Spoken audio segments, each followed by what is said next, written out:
مشيتي يما طبهون عليكي، مش هصحى تاني الصبح وابوس ايديكي. كانت تمثيل بس كلماته اثرت فينا قوي. اغنيه الفنان احمد شيبه في مسلسل ضرب نار اللي اتعرض خلال شهر رمضان اللي فات. بس النهارده كلنا وبكل حزن بنقدم واجب العزاء للفنان احمد شيبه اللي ودع والدته واعلن وفاتها مساء يوم الاثنين 14 اغسطس بعد صراع مع المرض. ونشر شيبه صوره لوالدته عبر حسابه الرسمي على فيسبوك ونعاها وكتب: أمي في ذمة الله، حياتي وعمره كله راحت مني، كسرتيني يا أمي، إن لله وإنا إليه راجعون، البقاء لله وحده، يرحمك يا نور عيني ويغفر لك ويسكنك فسيح جناته ويصبرني على فراقك.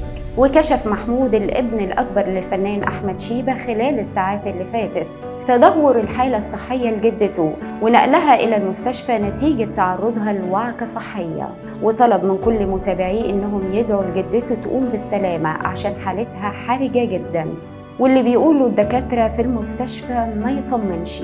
ولأن طبعا الفنان أحمد شيبة محدش يختلف على حب الناس ليه، الموضوع ده أثار حالة من الحزن الشديد على وسائل التواصل الاجتماعي، ونجوم كتير قدموا واجب العزاء ليه. وكان آخر ظهور لوالدة أحمد شيبة بوشها البشوش وملامحها الطيبة في فيديو مع ابنها وهي بتدعيله بتوصيه بتقوله كلمات لمست قلوبنا كلنا. كمان أكد أحمد شيبة إن والدته هي أغلى هدية من ربنا ليه، وإن أي حاجة حلوة ربنا من عليه بيها كانت بسبب رضاها عنه. ونظرا للظرف الصعب اللي بيمر بيه أحمد شيبة أعلن إلغاء كل حفلاته حدادا على وفاة والدته، وقالها صريحة: اللي ليه عربون يجي ياخده. فنانين كتير في الوسط الفني أعربوا عن حزنهم وتضامنهم مع أحمد شيبة، وكان أولهم المطرب عمر كمال اللي أعلن تأجيل كل حفلاته بسبب وفاة والدة صديقه. حالة الحزن مش بس سيطرت على الفنانين والمقربين من أحمد شيبة،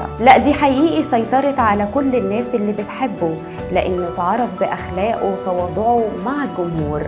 واللي كان آخرها صورته اللي نشرها مع شاب بسيط قال له: هو أنا ينفع أتصور معاك بهدوم الشغل؟ فكان رد فعل أحمد شيبة إنه رحب جدا بيه وقال له بكل حب: تعالى يا ابني، أنا كنت بنام على الرصيف قبل ما أغني.